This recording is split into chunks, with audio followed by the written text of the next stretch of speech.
Hello everyone. In the last lecture we defined isomorphic groups. To begin with, we first defined an isomorphism which is a function from one group to another, that is a homomorphism, that is 1 1 as well as on 2. And if between two groups I can find such a function, then those two groups are said to be isomorphic. Now we also did two problems based on that. Now let's begin with this problem today. We will prove that every group has to be isomorphic to itself. So let's start with any arbitrary group G. I wish to prove that G is isomorphic to itself. So I need to find a function from G to G which will be 1 1, which will be onto, and which will be a homomorphism. So define a function phi from G to G by the first function that comes to mind from G to G is the identity map. So let us define phi from G to G as phi of x equal to x for all x in G. Now fortunately, I have taken this as an example of a homomorphism.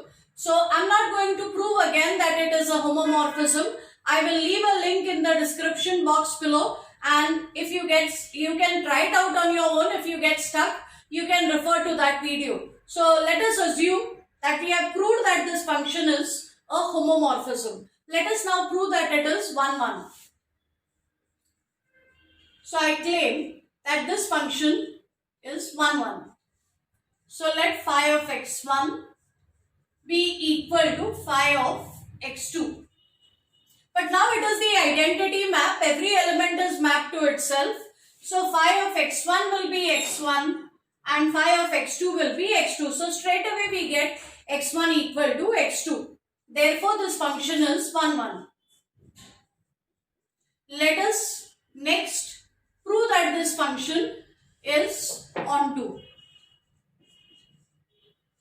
So for onto, we start with an element in the codomain, and I need to find an element in the domain whose image will be equal to this. But because it's the identity map, I take x equal to y. Surely x will be in G. The domain is also G, so x lies in the domain. And if we take the image of x, it is equal to x, which is the same as y. So this function is also onto. So this function is a homomorphism. It is 1 1 as well as onto. Therefore phi is an isomorphism.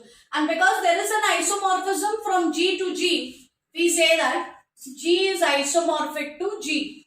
Thus every group is isomorphic to itself.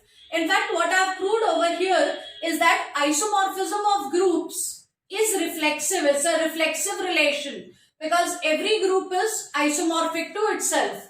So this isomorphism relation becomes a reflexive relation. We will in fact prove that isomorphism of groups is an equivalence relation. So that's the next result that I'm going to do.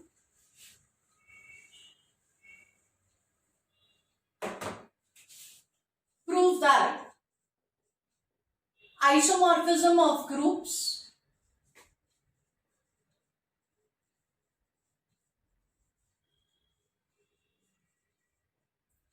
is an equivalence relation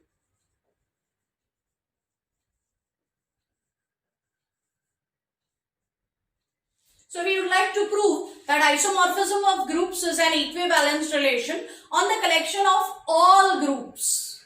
So I take a collection containing all possible groups, and on this I define a relation as,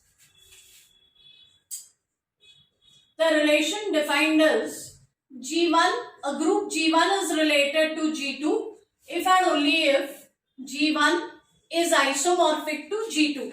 So we would like to prove that this relation is an equivalence relation. So I need to prove that it is reflexive, symmetric and transitive. But I have already proved that every group is related to itself because every group is isomorphic to itself in the previous example. So this relation is reflexive. So I'm not going to waste time on that again. Let me directly start by proving that this relation is symmetric. So let us assume that G1 is related to G2. I should succeed in proving that G2 is related to G1.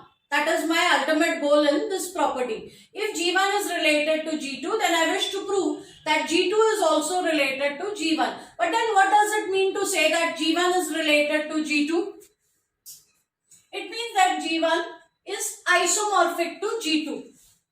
So G1 is isomorphic to G2, and this in turn means that there is a function phi from G1 to G2 such that phi satisfies three conditions. Phi is a homomorphism, phi is 1-1, and phi is onto. Now phi is a function from G1 to G2 which happens to be an isomorphism. That means it's a homomorphism. It is 1-1 as well as onto. I want to prove that G2 is also related to G1. That means I wish to prove that G2 is isomorphic to G1. So what I am looking for is a function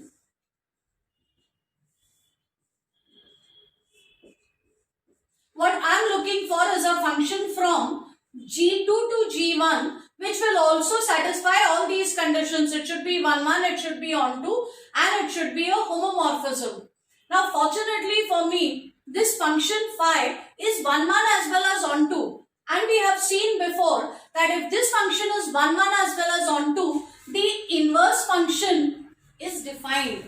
The inverse of phi also becomes a function, and phi inverse is a function from G2 to G1. So because this function is a bijection, the inverse is also a function, and the inverse is going to give me a function from G2 to G1. As a bonus, we also know that the inverse function is 1-1 as well as onto. We have discussed all this before in an earlier lecture where I used quite a bit of algebra related to functions. So the inverse function exists from G2 to G1. It is also 1-1 as well as onto. The only thing that remains to be proved is that this function is a homomorphism. So let's do that now. By definition, phi inverse of y is x if and only if phi of x is equal to y. It's really easy to understand. If under the direct function the image of x is y, so phi of x is y, under the inverse image y is sent to x. So phi inverse of y is equal to x. That's how the inverse function is defined. Now let us prove that the inverse function is a homomorphism. Because it's already 1-1 and onto, so it will become an isomorphism the moment it also becomes a homomorphism. So let's just establish the fact that it is a homomorphism. Now please remember what is the domain and what is the codomain for this function. Phi inverse is from G2 to G1. So if I want to prove that this is a homomorphism, I must start with two arbitrary elements of the domain of this function. That means I will have to start with two arbitrary elements of G2. So let me take y1 and y2 in G2.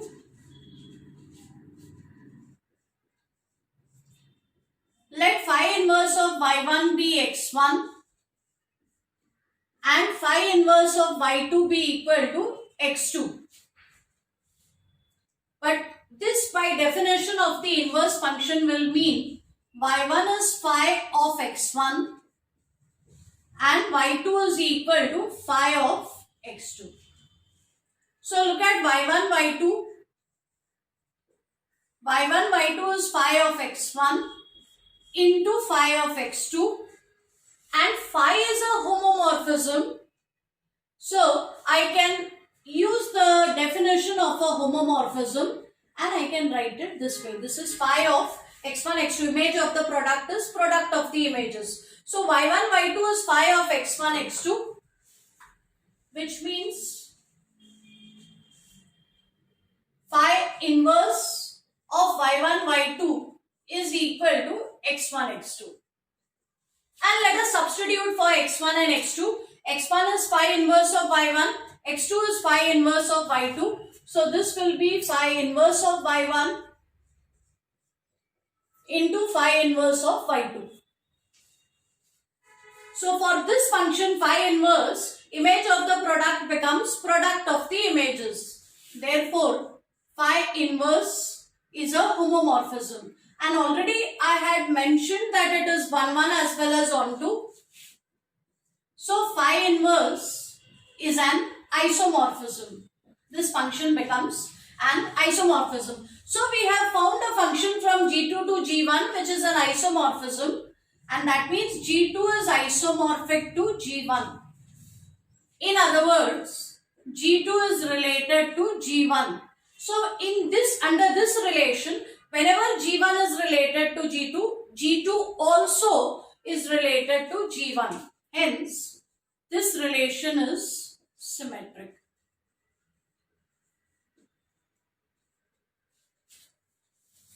Now, let us finally prove that this relation is transitive.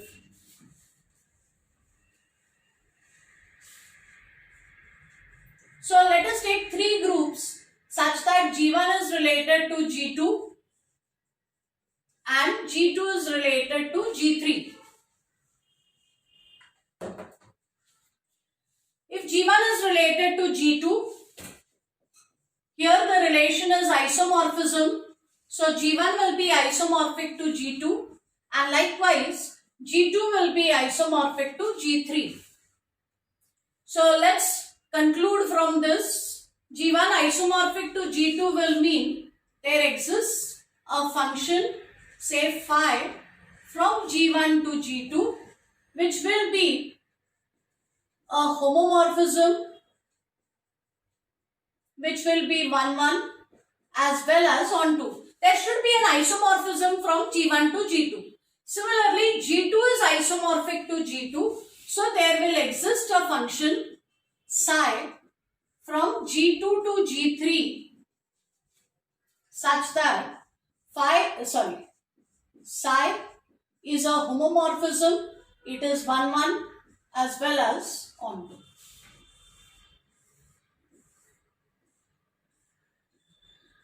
So let's look at this diagram. Here I have the function phi, here I have the function psi. I wish to prove that G1 is related to G3. That means I must prove that G1 is isomorphic to G3. So what I am looking for is a function from G1 to G3 which will be an isomorphism. That means I am looking for a function from G1 to G3 which will satisfy three conditions. It should be a homomorphism, it should be 1, 1 as well as onto. And there is a natural function like that from G1 to G3, that is the composition of these two functions. So this function psi circle phi that I have is a natural way of obtaining a function from G1 to G3 using these two functions. So psi circle phi is from G1 to G3.